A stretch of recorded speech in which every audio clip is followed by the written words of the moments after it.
Hey, what's up? I'm here with the Dirty Heads, guys. Thanks for coming in. Thanks for having us. Duddy and Jared. What's up, man? How's it going? Okay, so before we were rolling, you guys were just telling me that you guys have new era hats. Yeah. And, that makes me very happy. Gangster. Yes. Yes. It Yeah. makes us very happy too. Why did you guys decide to do hats? Because they're awesome. I pretty much sleep and eat and bathe in hats, so I figured we might as well make some. Yeah. Yeah. Well, you were saying that, you know, it's actually pretty pricey to do, right? Like, I don't know if you can talk about this in an interview, but It costs like $45 a hat. So you got to buy them for $100. Yeah. we hand make each they're made one of them. leather.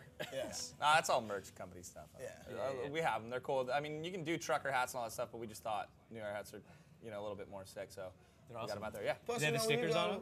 The stick. Oh, they Yeah, do. You could leave the stickers? sticker on if you're real If you gangster. really I think, wanna is get that out gangster. though? I think that was. I leave them on. I that was a leave them couple on, man. years ago. It's a collectible. Oh, Yeah.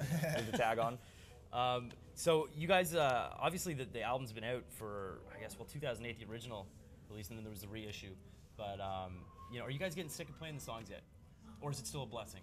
I mean, obviously playing is always fun, and we enjoy being on the road. But yeah, I mean, just anything you do the same thing every day over and over again, you're gonna get a little over it, and we're really excited to get in and start getting some new music going for sure. It's fun to go to different spots and play the songs because, you know, it's new crowds and new fans. So that kind of, you know, it's not so bad when we come to spots that we've never been. And we're kind of peppering in some new songs now just for our sanity. But you know, there's always the favorite songs that every night I don't ever get sick of playing these songs. And there's other songs where you're like, you know, let's switch that out. So we try and switch up the set and make the set a little bit different every once in a while. And we're trying to put in some new songs now because we're writing for the new album. Nice. And then the reason I asked that is because the last time I interviewed you guys, it was very clear that, you guys were like, this is amazing, like, we're really happy to be doing this. And again, all the people that are on the album, you know, to have worked with those people, insane, you know, insane. Yeah, it was awesome, like all the people we got to work with in the studio. This was our first time we had ever really gone into a studio and worked with actual like producers and got to get musicians and stuff. So I mean, it was just the whole recording process was awesome. And then getting to meet, you know, Billy Preston, Josh Freeze, Mario C, yeah. like Alex Acuna came and did a little. It was awesome, you know. It was great. So new music, what do you guys have? What's the plan? Yeah, you're gonna go in the studio, you're telling me, in January? Yeah, we've got, you know, 2 or 3 shows left this year, and then we're gonna take off all January and February, get back in and just start writing new music, and we cannot wait. Yeah. Yeah. We got good. We got about 15 starts, 5 songs that were pretty much almost done. So, and we're really stoked the way everything's coming out. And then we'll head back out in March and start touring again. And when we get back off of that, hopefully finish it up and put the new album out. Sweet. Now, I'd imagine that the musicianship, because you guys are playing all the time, every day, like, how many times do you guys perform today? Like, So this is our second time today, and then we'll have an hour-and-a-half show later on. So. yeah. So, I mean, you know, musicianship-wise, you know, have you guys noticed an improvement in the band when you're playing that much all the time? Of course. Definitely, and I Yeah. think that we're too just playing and being on the road. We're starting to figure out exactly what we want to do for the next album. And you know, the first album we did, it was just studio. We weren't even really a band yet. We kind of went into the studio the first time and created this album in the studio. So now we've been jamming on the road, sound checks, doing, you know, figuring out little cool licks and all that stuff. So I think this next album, you'll see that it'll be a lot more live and a lot more jam, you know, than just we're in the studio and here's the song. Yeah, we were a 3-piece Yeah. acoustic set, like before, you know, everything started. So going to a band, and now that we have our set guys, and it's just getting comfortable with each other, and everybody plays so well together, and you can just feel it now, and that's why it's like, okay, we need to get in and jam more. And it's like you get your chops up so much that it's like you're almost not thinking about it now. So let's go in and start writing some new stuff to where we don't need to go practice anymore. It's not like if we have 2 weeks off, we don't need to go practice a couple days because we've been playing these shows for the last 6 months. And I know Yeah. it's just, you know, muscle memory pretty much. But it's really, really fun, and then it's really fun when we bring a new song in, or we change up an old song or something like that, or we add stuff. It's cool. It's cool to finally be jamming a lot more, you know, rather than just me and Duddy and John playing acoustically. Anything different you guys think you might experiment with on the new album? I mean, when it comes out, any? I think actually just playing live, like a lot of our stuff we did was tracked out separately in the last studio, and I think in this next album we'll try and do a lot more of just, you know, set the band up, record and play, and see what we get there. Kind of like old you know, school 60s, 70s touch style things up where here we'll and all there be in the after, same but- room, yeah. Awesome. Because you always get really good sounds, and then if there is one little change or a little mess up, that's actually cool to leave it in there, or you know, you keep the realness for of the saying music. that. No, you know? we were so, because it was our first album, like you said, we were so like, oh, it's got to be perfect. That's what you do. We weren't. It's got to be perfect. The Yeah. producers more so, and that's where we butted heads because we wanted that rawness still, and producers kind of want everything perfect, and you're like, you're sucking the life out of it, you know. So that's why some of the songs that we've done feel a little bit more raw than songs with producers and stuff. And we'll definitely, now that we've grown as songwriters, we've grown as musicians, we know what we want, we know what works, we know what the fans like. So it's going to be a lot easier this time. Well, I mean, especially these days, because everything is so perfect. Exactly. I mean, it's almost. And we've never been that band. So. Well, it's anybody now with a computer can get Pro Tools and you can make everything perfect just right there, boom. You know, so I think that it was so exciting at first when it was so easy to do that everyone did it, but then everyone forgot like, oh wait, we're just playing music. Like this still needs to be organic. You know? Yeah, Totally. it needs that soul. I'm down with perfection when it comes to like the metal. You know? Oh, yeah, You're yeah, in Dream yeah. Theater Oh, or yeah. some shit. Oh, 100%. Yeah, you don't want to 100%. hear Dream Theater messing up. No. So, you know. Mike Portnoy's not right. Okay, so it's 2010.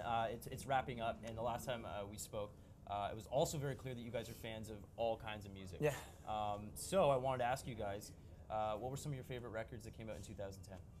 Because it's Well, I list know- time. The Black Keys Brothers, that was the best album You I were think loving it. this year. I Yeah. think Temper Trap had a really strong album.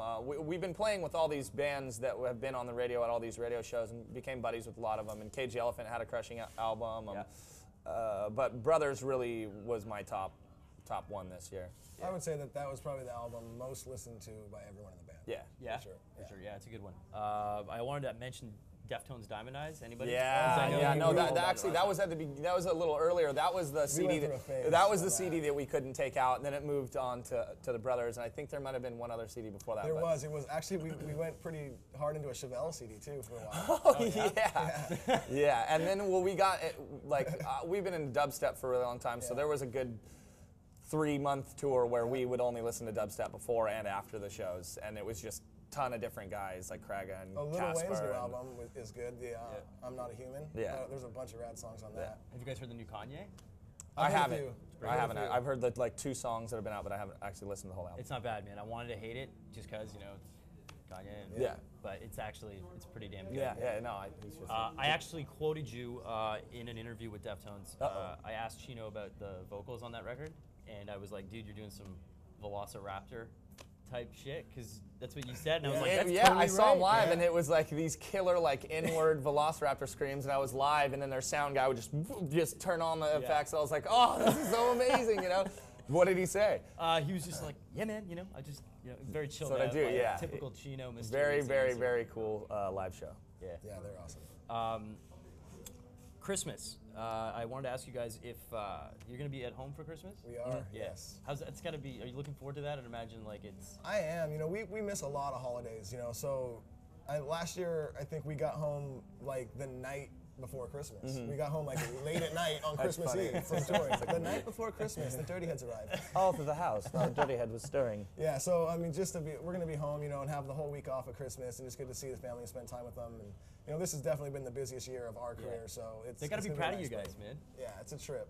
Yeah, because it was kind of like, you know, Get a we weren't, job. you know, we were, you know, grinding and gone all the time, but you weren't really making any money, not being able to pay rent, being super broke, and they always believed in us. All of our families believed in us and helped us out, but now they get to see, you know, what's happening, and they're super proud and showing their friends and having us sign stuff. So it's really cool that they've supported us from day one, and now that they get to see that we're actually doing good and you know, semi-successful, and we're just gonna keep going. Dude, very, very well-deserved success for sure. Thank you. I guess my last question would be, with the new record, are you guys gonna pull out some heavyweights again, or what? I don't Or is that know. something you You know, think the of? thing is like we wrote "Lay Me Down" with Rome, and it was so organic and so not forced that I feel like that just translated over so well, and that's kind of what our demo did. And there's a lot of songs from the demo that everybody loves, and that's kind of our style. So if we definitely like working with people, so I Yeah. guarantee that we'll have some appearances, like we'll have some features with vocalists and maybe rappers or just other guys, but I don't know if we're gonna go outside to get other musicians, because before we didn't have Matt and Dave, and now we've been playing with them for years, so we don't need to go out and get a Josh Rees or Totally, have somebody come in and play bass or something like that. But I mean, you never know. We really have that open mind when it comes to music, and we really like working with other people and people we meet on the road and friends. And if there's a guitarist that we want to come and bring in and do some stuff with Duddy or another vocalist, but I don't think we're going to go outside to get bass, drums, or the main guitar. But it is fun bringing new people in, just because, I mean, if you've been in the studio for a few months and you're just working, and you just bring one new guy in, and just his new ideas and just his different take on music, it just opens up new things, and it just helps you, oh man, I wouldn't have thought of that. That's an awesome idea. Yeah, very true. So it is cool. Cool. Did you guys feel pressured at all, or no? No. No. Good. No pressure. Good. Yeah, it doesn't seem like it. It just doesn't work. Yeah, it doesn't work. Once you feel pressured, it's pointless. It doesn't work. It's gonna sap everything out of it that's cool and creative, you know. Yeah, that's where you spark at Jay and crank believe. I'm gonna get fired. Thanks, for having guys. us, man. Cheers. Good seeing you. Yeah, man. Yeah, you too. ExploreMusic wears English Laundry apparel.